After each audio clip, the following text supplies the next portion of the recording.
O Diário Cast de hoje recebe o escritor e estudante Daniel Dornelas. Seja bem-vindo aqui conosco, satisfação em receber você. Prazer é todo meu, gente. É muito bom voltar a um lugar que eu gosto tanto, é uma equipe que eu admiro demais e que foi onde meio que minha história começou, né? Também. Sim. Então é muito bom estar aqui. Zé Horta vai participar com a gente aqui também. Sim, Noemi, obrigado. E eu digo que a recíproca é verdadeira, né? Eu lembro do primeiro conto que ele nos mandou, nós até comentamos, nossa, esse menino escreve bem. Aí depois chega, né, um garotinho lá todo tímido para pegar o jornal. Fala assim, não, que eu escrevi o conto. Mas, não. De um conto foi mais um, Sim, depois mais crônica. ele sempre bem-vindo. Até hoje contribui conosco, né? Já concedeu entrevistas no Dia do Escritor, falando sobre como que ele iniciou nesse meio literário, né? E até esse vai ser um dos focos hoje da nossa conversa. E pra gente que gosta muito, né, Sim. de escrita, de literatura, Sim. é muito bom ver jovens motivados pela literatura, que escrevem tão bem, né? Sim. Vai ser uma conversa muito produtiva, eu tenho certeza. A gente vai começar lembrando exatamente um pouco dessa trajetória aí, como escritor, como começou tudo isso. Gente, aqui, os meus pais, assim, eles sempre falavam comigo assim, olha, se eles nunca entraram, né, na faculdade, eles concluíram o ensino médio há pouco tempo, minha mãe pela EJA, meu pai pelo INSEJA, eles não tiveram oportunidade de estudar, mas eles sempre falaram comigo assim, olha, pega firme com os estudos, tem que ler bem, escrever bem. E eu gostava mesmo, assim, daqueles momentos de leitura, porque a leitura me permitia viajar e meio que esquecer os problemas que eu tinha dentro de casa, os problemas da vida real. O fato que quando o Daniel abria um livro, ele esquecia da vida dele mesmo para viver a vida dos outros personagens, que era muito mais divertida, né? Então era um momento de paz, um refúgio. E começou assim, esse amor pela leitura, pela oportunidade mesmo de viajar. E depois eu senti a necessidade de escrever um pouquinho daquilo que eu sentia, como meio que um desabafo, aquela coisa da adolescência também, de tudo é muito intenso, então eu preciso conversar com alguém, contar para alguém, e eu contava pro papel. E depois, a partir da ficção, começar a criar personagens, principalmente personagens que são pessoas com deficiência, em busca de uma representatividade de algo que para mim era necessário e que eu não enxergava nessa cultura pop, né? Que era assim, a ausência de pessoas como o meu irmão. Então, na TV, nos filmes, nos livros, e eu vi que eu podia criar esse tipo de personagens que são pessoas com deficiência ali, que são protagonistas da própria história. Representatividade, né? Isso. Que é muito importante, é o que a gente luta muito. E a questão da inserção também, porque durante muito tempo, hoje tem uma visão diferente, principalmente o cinema, que eu acho um veículo de grande contato com o público, não focava bem essas histórias, assim, focava sim, mas sempre mostrando alguém que ia ajudar essa pessoa. Eu acho que o primeiro filme que eu vi, que baseado num fato real, que me chamou a atenção, foi Meu Pé Esquerdo. Até o Daniel Day-Lewis ganhou o Oscar, né, de melhor ator, baseado também num livro de história real, que a única coisa, o único órgão, assim, parte do corpo que tinha funcionamento além da linguagem, que ele conversava com certa dificuldade, era o pé esquerdo dele. E o cara tornou-se pintor. E justamente foi ele que deu aquele sustento da família. Isso é uma história verídica passada na Irlanda e vale até a pena ver esse filme de 89, 90. Bacana, eu não conhecia. Não vale a pena. Também, não vale a pena ver. Vale a pena ver. Meu Pé Esquerdo é o primeiro filme assim que lançou, né, pro estrelato Daniel Day-Lewis, que depois ganhou mais 2 Oscars, né? Mas a história é comovente e tem cenas, Noemi, que são sensacionais. Entendeu? Eles iam jogar bola e esse irmão que era, né, assim, portador de necessidades especiais ia pro gol e ficava deitado. Mas quem cobrava o pênalti quando tinha era ele, porque ele, mesmo deitado, ele tinha uma força no pé esquerdo que era algo assim absurdo. E a força fez com que ele desse um padrão de vida para a família. Mas voltamos ao... Zé Horta também é cultura. Cultura, principalmente, né, Zé? Sim. Então você começou mesmo com essa influência, né? Da família, o incentivo da família, lendo, porque para escrever também é muito importante. Precisa ler muito, né? A leitura, né? Sim. Com certeza. Você lembra, assim, um livro que te marcou na infância? Gente, eu lembro de um livro em específico. Eu li, assim, Menino Maluquinho, li muito Maurício de Souza, mas eu lembro de ter lido Gorducha, da Marilene Godinho, que trazia um contexto de bullying ali dentro da escola. Sim. E bem numa época que tinha acabado de aprender a ler, sabe? E o livro havia sido indicado por uma professora. Eu lembro de como foi gostoso, sabe? Deitar na cama lá, abrir o livro à noite antes de dormir e fazer a leitura. Então, acho que é uma das minhas primeiras lembranças, assim, de uma leitura, assim, não tão longa, mas uma leitura que me marcou. Mas eu li muitos livros também, mais fininhos, aqueles de coleção para introdução, e aí depois eu fui caminhando. Um outro livro que me marcou muito, um livro de uma autora norte-americana, chamado A Jornada. Eu lembro exatamente da sensação que era a ansiedade por esperar o momento de ler o livro. Porque a escola onde eu estudava, lá em Santa Bárbara, tinha um projeto em que as professoras levavam caixas de livros para a sala de aula. Então, por exemplo, o sexto ano tinha a caixa de livro do sexto ano e a gente tinha horários na semana reservados para leitura. E aquela mesma caixa ia toda semana. Então a professora chegava, a gente ia, pegava o livro que queríamos ler. Eu lembro que eu comecei esse livro nesse sistema e como ele não ficava na biblioteca, não dava para levar ele para casa. Porque às vezes ele ia passar por outras turmas, né? Então era assim, uma ansiedade para chegar o momento de ler aquele livro, de saber o que ia acontecer com as meninas, porque tinha toda literalmente uma jornada, né? Assim como o título de as meninas saírem meio que em busca de um milagre para salvar a mãe delas. Então elas vão ter que enfrentar um rio, vários perigos, e aquilo ali, ver crianças, que eu era também uma criança, vivendo aquilo tudo, me causava assim, diversas sensações, sabe? Então era muito gostoso essa vivência. Então são alguns livros que marcaram ali bem no início dessa trajetória. E você falou uma coisa interessante, eu também sou, apesar de ser mais velha que você, mas eu também sou desse tempo da biblioteca, na escola, da enciclopédia de Barça, eu falei enciclopédia de Barça. Não, você pesquisava, que você fazia resumo de livro, que era uma coisa assim, você tinha mesmo que ler aquilo. Hoje as coisas são mais fáceis, tem gente que tenta, dá um Google. Dá um Google, acha o resumo pronto. Eu sou daquela época que você tinha que ler. Sim, eu também sou um pouquinho mais velho que vocês, né? Eu me recordo, certa vez, só a questão da pesquisa, tinha um professor de história que pediu pra gente falar das capitanias hereditárias, não das que deram sucesso, né? Que é São Vicente de Pernambuco, mas das que fracassaram. Gente, a dificuldade que foi para achar a época conteúdo sobre todas as outras, achar conteúdo que só falava dessas duas, né? Era a época da pesquisa, literalmente, a pesquisa na raça, né? O Google hoje dá essa possibilidade, a internet, né? A informação está na palma da mão de todo mundo. Sim, palma da mão, mas a gente nós éramos estudantes raiz, né? A gente diz raiz literalmente, porque era uma época a questão da pesquisa. E até perguntar, e na escola, até te interrompi, né? As professoras incentivavam bastante esse hábito da leitura? Muito. Até, acho que mais ou menos o meu 8º ano do ensino fundamental, 9º ano, a gente não tinha computador em casa. Então, assim, internet no celular era dados móveis, então roça, então tudo muito fraquinho. O meu contato mesmo era com papel. E eu era apaixonado por biblioteca. Era encantado, assim, ratinho mesmo, daquele que gosta, que ia buscando ali no acervo aquilo que encantava. E eu procurava sempre as professoras para, às vezes, pedir uma ajuda para entrar na biblioteca quando a biblioteca estava fechada, ou uma dica de leitura. E os meus professores, assim, sempre me incentivavam muito. Eu lembro uma professora, assim, uma das minhas primeiras professoras, no final do ano, ela deu um livro para cada aluno. Eu tenho até hoje o livro com a dedicatória e tal. No final, assim, tia Andreísa. Eu lembro do quanto que eu chorei no dia de despedir dela, quando eu descobri que no ano seguinte eu não ia estudar com ela. Porque eu gostava tanto daquele contato, sabe? Daquele incentivo. E na escola, onde eu passei, assim, os meus 10 primeiros anos, né, da vida escolar, Escola Estadual no Senhor Rocha, sempre tinha recital de poesia, coisa do tipo. Eu era um aluno mais introspectivo, mas para essas coisas eu me abri, eu gostava muito.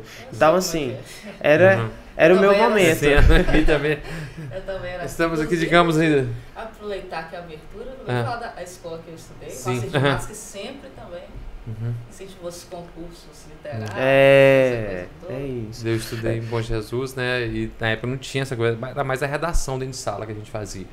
Um dia eu descobri um pouquinho da sua história e descobri que muito para você estar aqui tem a ver com isso, essa questão da escola pública. Exatamente, isso a gente tem que valorizar, gente. Sim, tem que valorizar.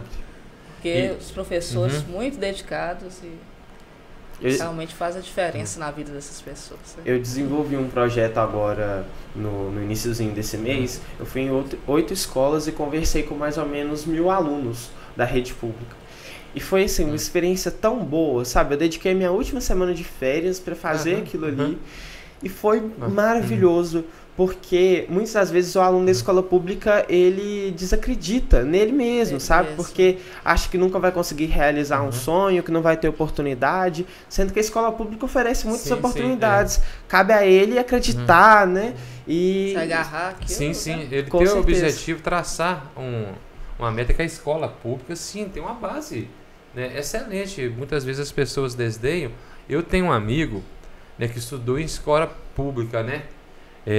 Hoje ele é professor universitário, parabéns, mas é professor universitário em Bari, na Itália. Saiu de Bom Jesus do Galho, então tem um motivo de orgulho pra gente. Com certeza. Então não importa onde você está, né? Depende de você, da sua dedicação.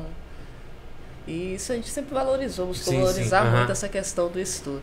Eu falo porque eu sempre fui também muito incentivadora do estudo, dos esforços. Sou aquela pessoa que até acumulava, guardava prova. Eu tenho prova da ensino médio. Eu guardo caderno, guardo tudo. Guardo também. Os meus cadernos são guardados. Sim. Eu achei que só eu tinha essa mania, então achei mais um que eu tem. guardava as minhas cadernetas na época que vinha com as notas. Guardo cadernetas. Né? Entendeu? Eu tenho dificuldade de então eu tenho algumas, eu tenho tudo lá, né? Quando era, como se diz, quando vinha as notas só cruzeiro, eu guardei, mas quando começou a ter Cruzeiro e Barcelona azul e vermelho, aí essas eu joguei fora. Eu sou muito do papel, gente, assim, eu tenho praticamente todas as edições do diário em que tem um texto meu publicado, ou que tem alguma notinha. Eu sou muito do papel, eu gosto muito. Eu não sei se é aquela coisa assim de envelhecer e depois poder mostrar, olha, eu fiz isso. Sim, mas parece que fica mais documentado. Passa uma visão mais de realidade. Sim. Até a gente que trabalha em jornal, a gente tenta sempre puxar a farinha pro nosso lado, né? A gente fala, claro, que o impresso ainda tem a questão da credibilidade. Isso eu acho muito importante pra gente. Tem isso, passa credibilidade. Essa não que os outros jogam longe disso, gente. Mas para uma geração, isso não, se está no papel, né, eu confio. Mas eu vejo assim, pelo menos, a questão do impresso. Hoje, se me falassem, Daniel, você precisa fazer uma pesquisa e saber de algo que aconteceu em Caratinga há determinado tempo. O primeiro lugar que eu viria seria ao diário, procurar, porque eu sei que aqui eu vou encontrar pelo menos um exemplar das edições. Nós temos arquivos. Temos arquivos, né? E a memória é muito importante. A memória. E há pouco tempo não, antes da pandemia, eu não vou saber o nome da escola da professora, mas vieram aqui alguns alunos procurar justamente o que foi manchete em Caratinga no dia que eles nasceram. Achei sensacional essa ideia. Genial, né? Muito bom, né?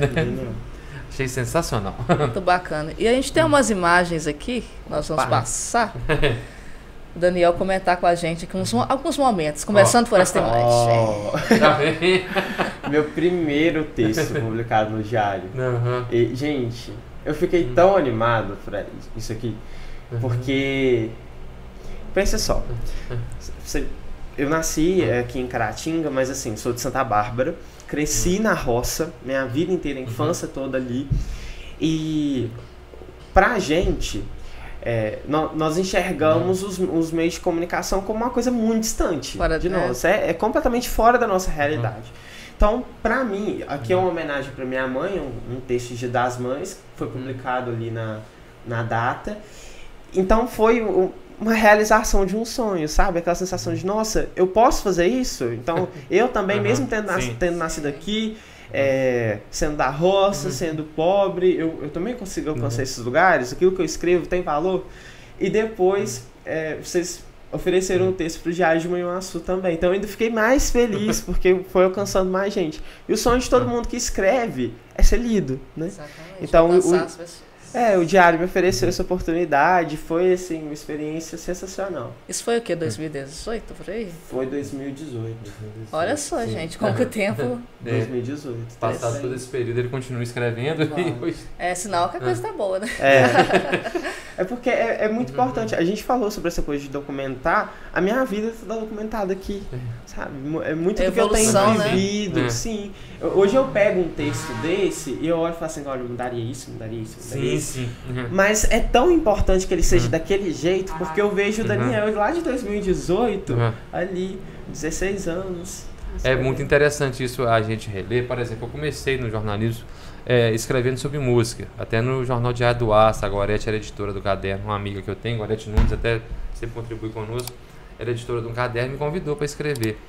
Aí eu tenho guardado todos os artigos que eu escrevi. Aí eu, às vezes, relento assim, não acredito que eu elogiei essa porcaria dessa música, hoje eu detesto. É igual quando eu vejo meu Twitter lá falei, não falei isso não. Caramba, eu falei assim, eu não acredito que eu elogiei essa banda que hoje eu detesto. Twitter, eu vou entregar uma coisa que tá, eu geralmente volto e deleto. Eu limpo o Twitter. Eu já limpei muita coisa também, gente. A confissão tá feita. Porque eu olho e falo, não tem condição de eu ter falado assim. Não dá, definitivamente. Aí eu vou lá e limpo. Nossa. Não era a mesma pessoa quando eu escrevi. Sim. Gente, esquece isso aí, pelo amor de Deus. Eu vou lá e já deletei. É mesmo? Não. Achei lá um lugar lá que você deleta em massa. Vamos olhar depois aqui, vai dar uma matéria bacana. Vai sim. Segredo de Noemi Peixoto. Gente, esquece isso aí. Arquivada. Próxima imagem. Agora eu quero saber a história dessa imagem. Esse aqui eu conheço, esse outro quem é, hein? Quem será? Gente, essa foto, eu me emociono de lembrar, porque assim, um dos meus sonhos é conhecer o Ziraldo e o Maurício de Souza. Essa Bienal foi a Bienal do Rio de 2019. E nessa data, essa foi a primeira Bienal do Rio que o Ziraldo não participou. Porque ele tinha acabado de adoecer, né? Então, e na data, estava acontecendo uma homenagem lá no stand da editora que publica ele, né? A Melhoramentos. Eles levaram o Edras aqui de Caratinga para mostrar a biografia. E a primeira sensação, assim, eu cheguei, um stand lindo, enorme naquele evento, assim, e tudo dedicado ao Ziraldo. Aquela coisa mais bonita, sabe? Dedicada à obra dele. Gente, é uma pessoa que saiu do mesmo lugar que eu. E deixa a gente tão empoderado. É uma sensação tão boa, sabe? De ver isso. E depois eu conversei com algumas pessoas. A fila já está fechada. E o Maurício ia autografar alguns livros que faziam uma união da Turma da Mônica com o Menino Maluquinho. 2 personagens, né, 2 histórias que fizeram parte da minha infância. Eu consegui entrar ali, conversar um pouquinho com o Maurício, dar um abraço nele, dizer o quanto ele tinha me ajudado, sabe, a ser a pessoa que eu sou. E foi, assim, muito gostoso. Lembro? Aí eu tirei a foto, na hora que eu falei, gente, eu conheci o Maurício de Souza. Aí eu chorei pra caramba. Depois que passa, a gente... Peraí, aí que cai a ficha, né? Porque volta pra aquela coisa, quando a gente é do interior e você vai pra fora e às vezes conhece pessoas que antes você só via pela TV, pelos livros, jornais, a minha primeira reação é sempre a mesma. Ele é de verdade, sabe? É isso. Então, assim, foi muito gostoso essa experiência. E a sensação que você sai de um encontro desse, de, olha, eu posso realizar qualquer sonho que eu tiver, é possível, é palpável. Foi muito bom, muito gostoso. Próxima imagem. Foi na Assembleia Legislativa? Foi na Assembleia Legislativa. Esse dia, ele, por 2 pontos, ele mudou a minha vida. A escola em que eu estudava, que era a Escola Estadual Engenheiro Caldas, nesse dia a gente recebeu a notícia de que a escola ia receber uma emenda parlamentar devido à premiação, né? Na época eu venci um concurso de redação e uma emenda parlamentar de R$500 mil para aplicar na escola. Então eu ia sair do ensino médio e tinha toda aquela sensação assim de legado. Sim. Mesmo que as pessoas não saibam que eu colaborei com aquilo, eu sabia. E isso já valia completamente a pena. Foi muito gostoso. E eu lembro, assim, no momento de voltar, aí teve muito choro também. E na hora de voltar de Belo Horizonte, eu conversei com a diretora, tá aqui no cantinho, e eu falei com ela assim, olha, se eu puder pedir alguma coisa, será que a gente pode construir uma rampa lá na escola? Porque não tem acessibilidade do primeiro para o segundo andar, e pessoas como meu irmão, outras pessoas com deficiência não conseguiriam ir. E ela falou assim, é isso que você quer? Sim. nós vamos fazer. E a rampa tá lá, a construção tá acontecendo, e é assim, muito gostoso. E o segundo fato que foi nesse dia que eu recebi, né, um convite do NEC, o NEC lançou na época um projeto para receber alunos da escola pública. Mais uma vez, aí reforço, né, a importância da escola pública nisso, sobre os alunos acreditarem nos seus sonhos, buscarem oportunidades, aproveitarem.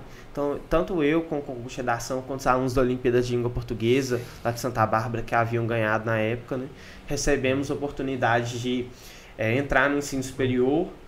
E dali eu só saí com a preocupação de fazer o vestibular e passar. Então foi muito gostoso, assim, viver. Então, falando nisso, próxima imagem. Falando em medicina, explica pra gente aí esse método de estudo. Gente, eu estudo com aquilo que eu tenho. Sempre. Assim, a minha mãe, ela fala que quando eu era criança, ela tinha muita vontade de poder comprar aqueles cadernos bonitos. Eu nunca ia com ela na papelaria antes do primeiro dia de aula, sabe? A gente não tinha dinheiro pra comprar aqueles cadernos com personagens, aquelas coisas que eu gostava. E aí ela comprava os cadernos mais simples, capa molinha mesmo. Comprava uma capa de plástico, colocava, cobria o que tivesse ali e comprava aquelas carteirinhas de adesivo e colava, pra que ficasse mais agradável pra mim. Então eu sempre estudei com o que eu tinha, sempre. E eu passei no vestibular com, assim, muitos desafios. Eu tinha muito medo de não conseguir, mas passei em primeiro lugar. E eu estudei pro vestibular, assim, colando papéis na parede e repetindo. E entrei na faculdade e eu tinha que inovar um método de estudo que fosse mais rápido pra mim. Então não dava tempo de escrever tanto no papel e ficar só lendo aquilo, não seria tão eficaz. E eu percebi que eu aprendo muito ensinando. Eu gosto muito de ensinar e de compartilhar aquilo que eu estou raciocinando aqui. Então, peguei um papel, um pincel de quadro branco e levei pra casa dos meus pais. Falei assim, mãe, pode? Ela, apaga. Eu, apaga. Então pode. E comecei a escrever matéria nas paredes lá de azulejo, né? Porque, assim, foi o jeito mais eficaz. Não Ativa mais, talvez. Você passando ali, né? Não tinha um quadro branco em casa. Era a melhor opção que eu tinha. E comecei a escrever e dar aula pros meus pais. Lá em casa, assim, de neuroanatomia. Todo mundo aprendendo. E foi, assim, muito bom, porque eu acabei desenvolvendo um outro lado em mim. Você tem uma mente de professor. E eu gosto muito disso, de poder ensinar, de poder compartilhar um pouco do que eu aprendo. E é muito gostoso, porque quando você vê em um tamanho aumentado aquilo que você está desenvolvendo, fica mais palpável, sabe? E o conhecimento parece que se aproxima de você. Então, eu olho para tudo que eu tenho que levar para uma prova, que às vezes vai acontecer na segunda-feira de manhã, e falo, olha, cabe tudo na parede da cozinha. Eu acho que consigo colocar no meu HD aqui e levar. Então, é muito gostoso. A gente for olhar, realmente é uma coisa que tem lógica, porque a sua casa, que é o lugar que você sente mais vontade, que você tem mais contato, e ali você... É um método, né, inovador, mas quem for utilizar tem que apagar depois. Senão a mãe fica brava. E verifica se o pincel não é definitivo, tá? Porque senão é uma arte, vai desenvolver um lado artístico, vai ficar com a decoração permanente. Não vai funcionar, viu? Porque eu, quando criança, eu tentei desenhar no sofá de casa, não deu muito certo na dona Cotita. E não vale qualquer parede. Me chamou a atenção de uma forma, foi aí que meus dons artísticos foram embora dessa experiência. Próxima imagem. Olha só, pessoal. A frase aí, educação pode transformar vidas, a literatura pode te ajar a voar mais alto. Acredite. E essa imagem bacana do Daniel. Olhando para isso aí.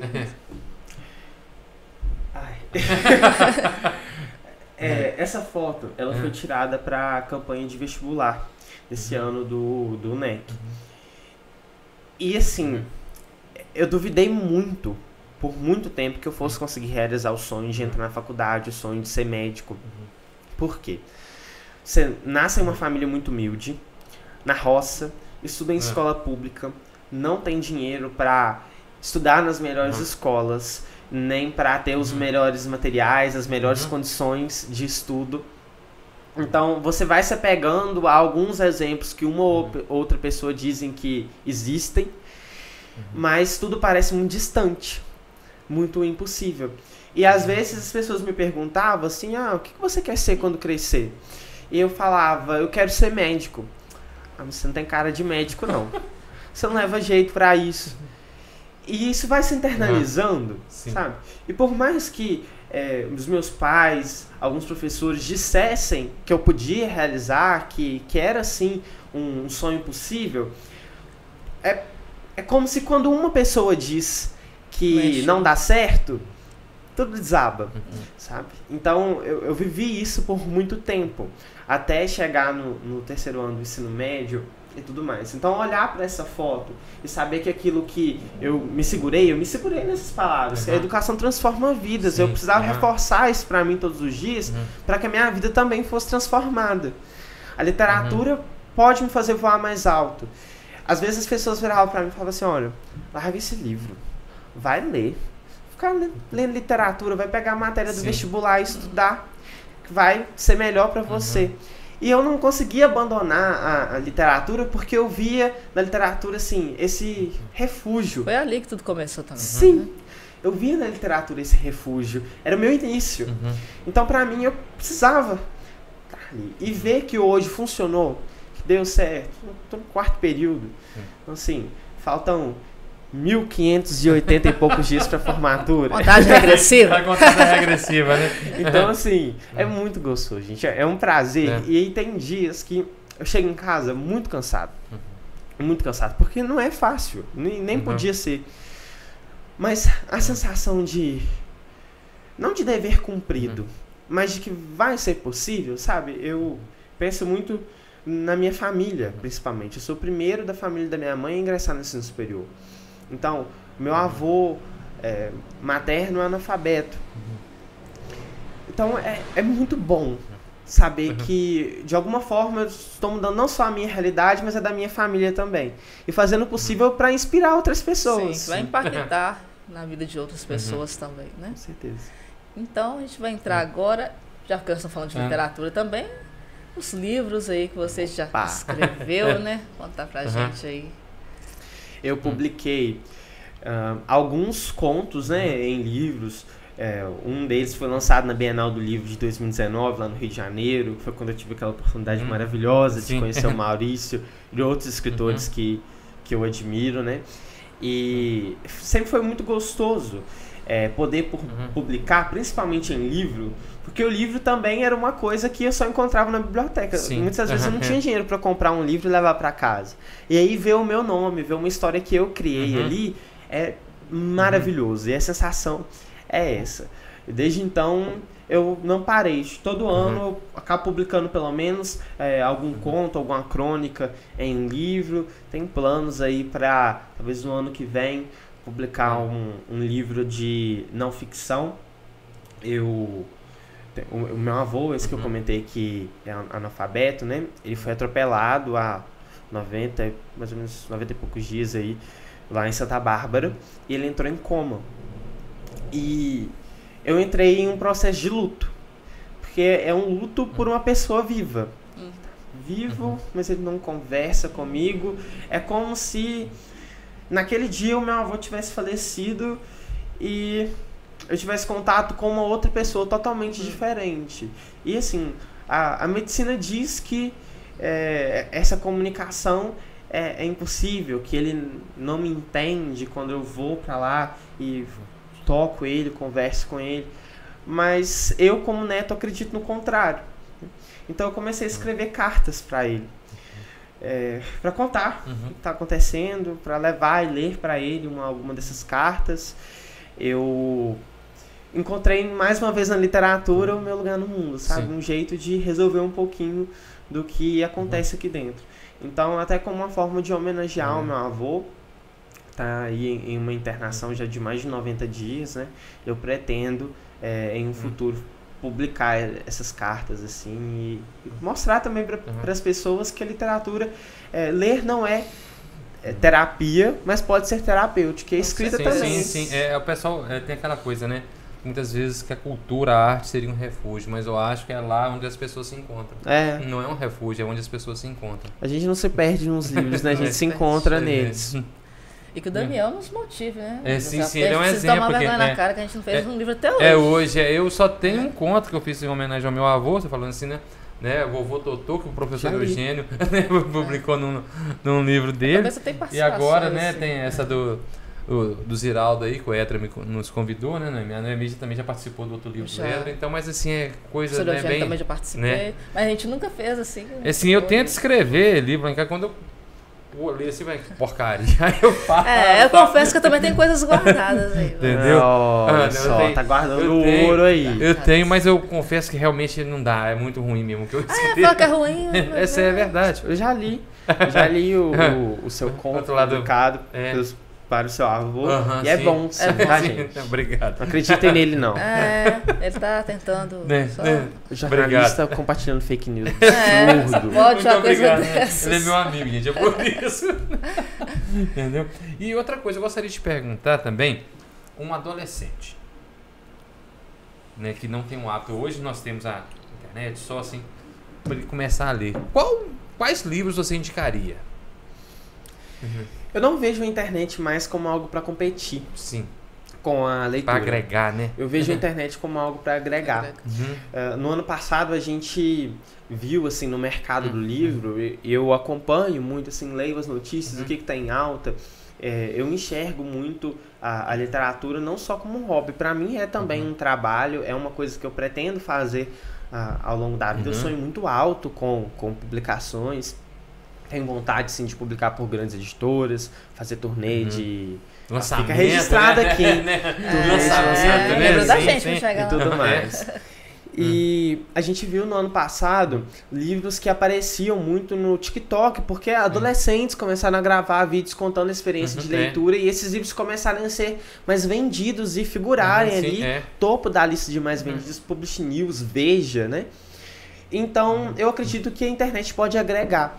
Então, eu vejo que o adolescente, ele deve ler aquilo que ele gosta. Se ele gosta de futebol, procura uma história que tenha a ver. Se vai ser aquele adolescente que ainda quer ler um romance romântico mesmo, aquela coisa de casal, que busca um livro assim, talvez uma ficção, uma fantasia, algo mais semelhante a séries que ele gosta de assistir. A gente tem bons livros assim para indicar, né? Eu cresci lendo Harry Potter. Sim. Então foi algo que foi muito bom para mim, porque à medida que o personagem crescia, eu fui crescendo também, né? Mas hoje há muitas indicações boas, por exemplo, a Luli Trigo, ela é uma escritora que tem ótimos livros como O Reino de Zália. Eu falo que é um livro que tem representatividade, não só representatividade LGBT, mas principalmente de empoderamento para as meninas. Fico pensando assim, em uma menina ali com 13, 14 anos, pegando esse livro, lendo a história da Zália, que é uma princesa que vai lutar ali pelo direito de governar o reino dela, que vai lutar contra o pai, em um lugar machista, sabe? Então, acho que é esse tipo de livro que a gente tem que passar a oferecer para outras pessoas. Tem a Thalita Rebouças publicando histórias muito interessantes também, né? Jovens. Então, acredito que esses livros podem fazer a diferença na vida dos leitores. Buscar algo que você se identifica, né? Com certeza. Literatura é a identidade, Noemi? Literatura é a identidade. Eu vejo assim que, às vezes, por exemplo, eu buscava na literatura personagens e famílias que tivessem vivências parecidas com a minha na rotina de cuidado com uma pessoa com deficiência. Então, eu li Extraordinário, da R.J. Palácio, e foi assim, fantástico, quando eu vi que a minha realidade era a realidade de outras também. Eu acredito que, por exemplo, para uma pessoa negra, uma criança negra, a gente tem hoje o Pequeno Príncipe Negro, né? Então imagina que importante ver isso. Ou às vezes para uma menina que tem os cabelos cacheados, cabelos crespos, que legal abrir um livro e ver ali uma personagem com cabelo como o dela. Que não se ela via. se sentir representada, né? Literatura é representatividade. Sim. Eu assim, igual antes da gente gravar o programa, eu falei, eu tive meu início com a leitura foi muito difícil. Eu lembro na escola, mandaram ler, né, Memórias de um Cabo de Vassoura. O livro não desceu de jeito nenhum. Entendeu? Do Origens Lessa, não sei porquê. Já na minha adolescência, assim, graças a amigos foram me apresentando livros, até hoje, digamos, uma influência, né, o Abatiá me emprestou Feliz Ano Velho, né, e Demian do Hermann Hesse, a própria Goretti que eu já citei, me emprestou o livro do Dostoiévski, né, outro do Hermann Hesse. Mas na minha adolescência... começou lendo pesadão, né? Sim, mas na minha adolescência teve um livro que me marcou, embora sejam mundos bem distantes, foi Os Meninos da Rua Paulo. Esse livro me marcou de uma forma que eu tentava, assim, não que a gente vivesse os mesmos dramas que aqueles meninos, mas tentar, quem era da turma, associar. Esse é o personagem tal, esse é o outro. Então foi um livro na adolescência que bem me marcou. E eu realmente comecei do mais pesadão, em vez de ser uma leitura mais leve, foi do mais pesadão que eu era. Na escola tem essa coisa dos clássicos, né? Que às vezes traumatizam os alunos. Mas é engraçado porque, assim, alguns dos clássicos que eu li na escola, por exemplo, passei pela experiência de ler Escravizaura, de ler Iracema, e, assim, em texto integral, super sofrido. Mas...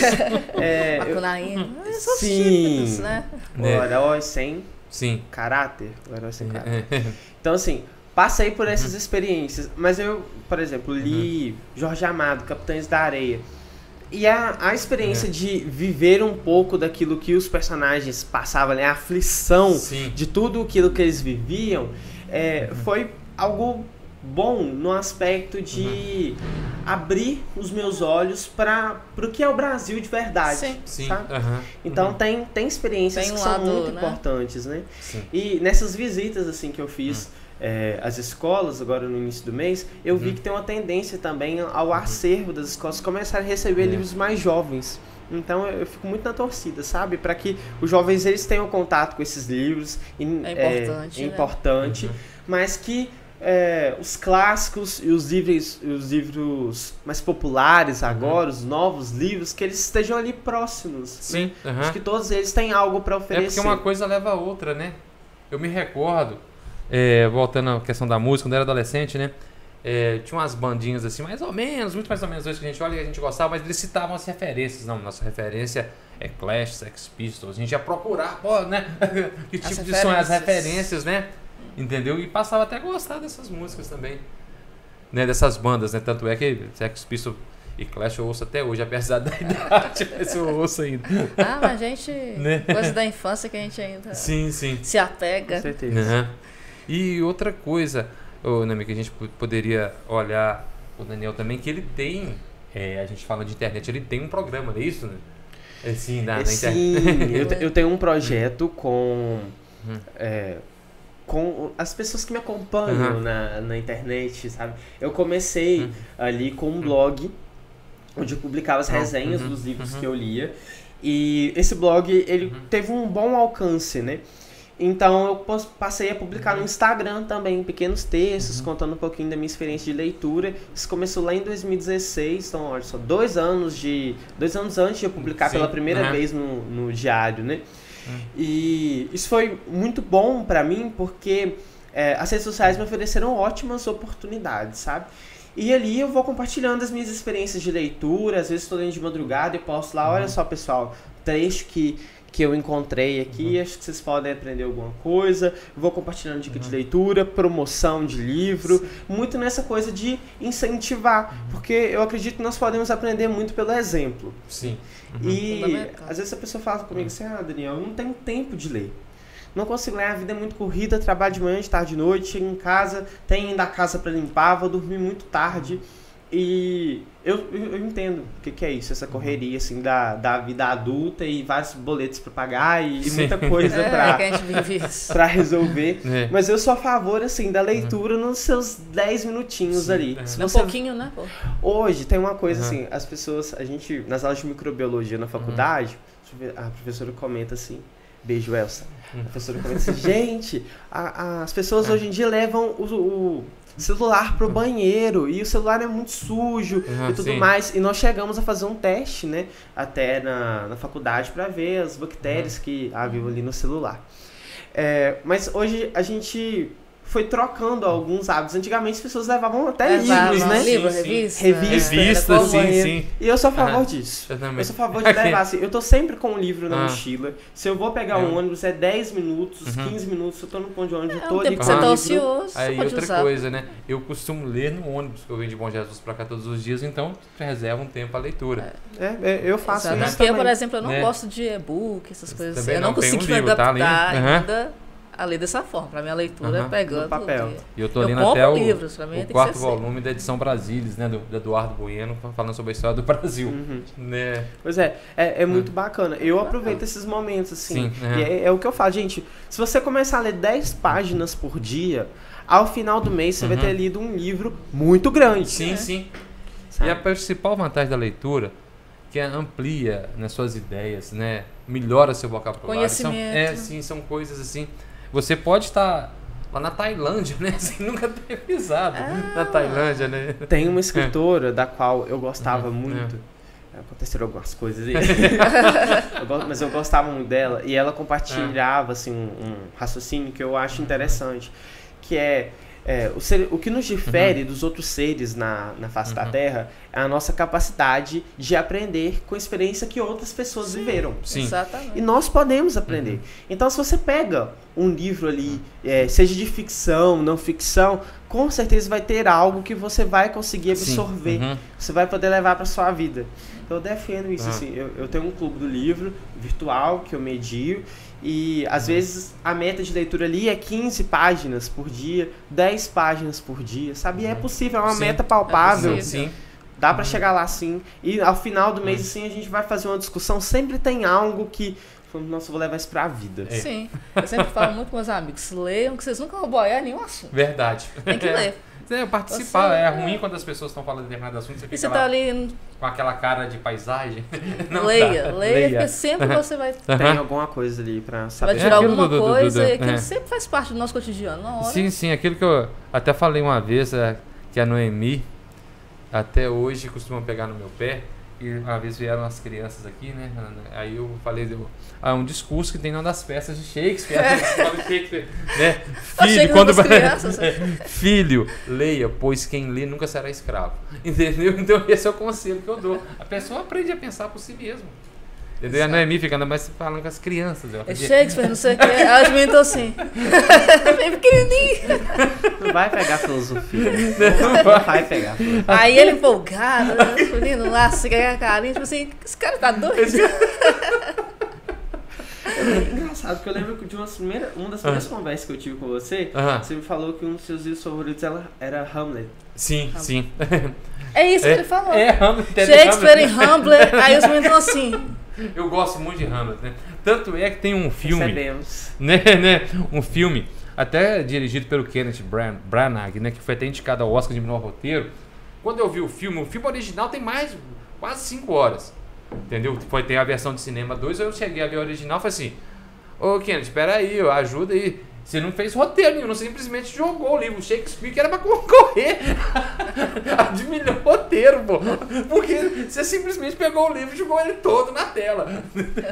A peça, né, melhor dizendo. Só adaptou, né? Só adaptou, ele jogou todo, né? A roteiro adaptado, não, ele literalmente ele transformou. Até vale a pena, entendeu, gente? Sair daqui com a lista enorme. Sim, vale a pena. Final de semana já porque tá... Porque essa associação, muitas vezes... a pessoa não tem o tempo para ler o livro, vai acabar vendo o filme, entendeu? É verdade. Igual nós já conversamos também sobre Não Me Abandone Jamais, né? Isso que virou filme, né?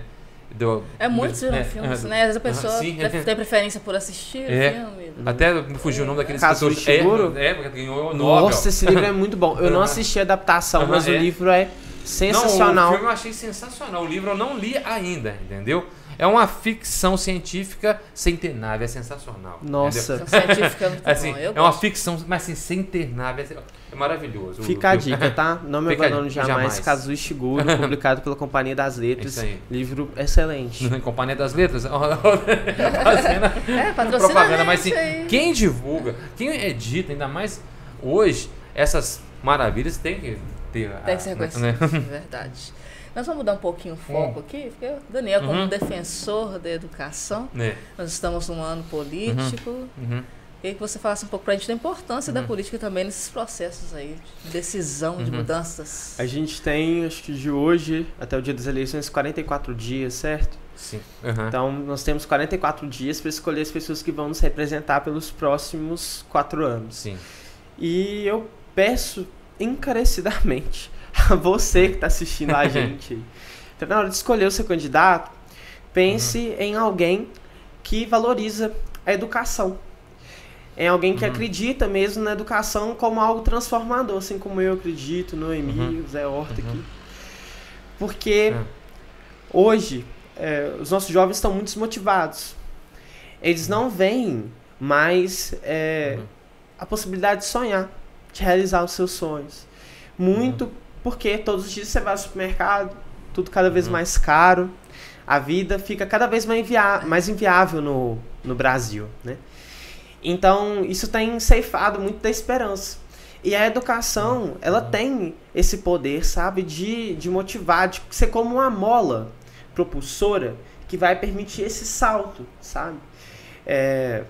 Alguns dias atrás eu perguntei para alguns alunos da rede pública o que eles queriam fazer quando concluísse o ensino médio. E aí teve um aluno que falou comigo assim, quero apanhar café. Eu falei com isso é ótimo. É algo necessário. A gente precisa de alguém que desempenhe essa função. É um papel muito bonito. Eu já fiz. Não falo isso com vergonha nenhuma. Mas eu quero que os jovens tenham o poder de escolha. Que eles escolham aquilo que eles querem fazer. Não que eles vão para a lavoura, porque foi a única coisa que... Eu não tenho opção. É a única opção que sobrou para ele. Porque não conseguiu entrar na faculdade, porque não conseguiu um emprego legal, sabe?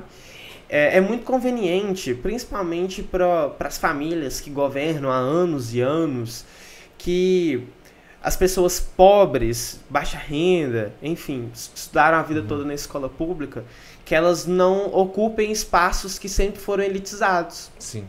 Cursos de medicina, cursos de direito, engenharias. Sim. E outros principalmente cursos. Em relação à medicina, a gente percebe que existe um certo olhar, não, mas não é da família e tal, não é gente assim tradicional. E eu acho que não querer politizar a situação, quando vieram os médicos cubanos para o Brasil, a reação que determinadas estudantes tiveram com eles, aí se mostra como que para determinadas classes ensino é coisa de elite. Se os nossos médicos, nosso sistema público fosse fortalecido, nosso sistema de saúde fosse forte, fosse mais forte, né, claro, fosse um sistema